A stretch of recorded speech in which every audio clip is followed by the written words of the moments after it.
Ngunit kayo ay nagbubulag-bulagan.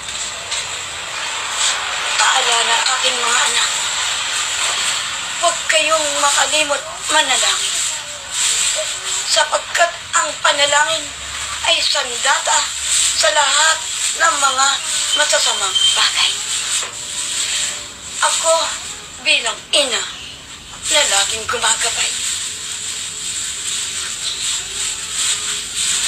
Itaas ninyo ang inyong mga kamay at damhin ang aking pagbibindisyon.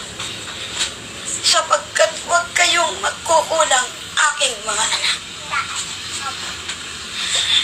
Huwag kayong mabubuhay sa mga bagay na nakikita nyo lamang.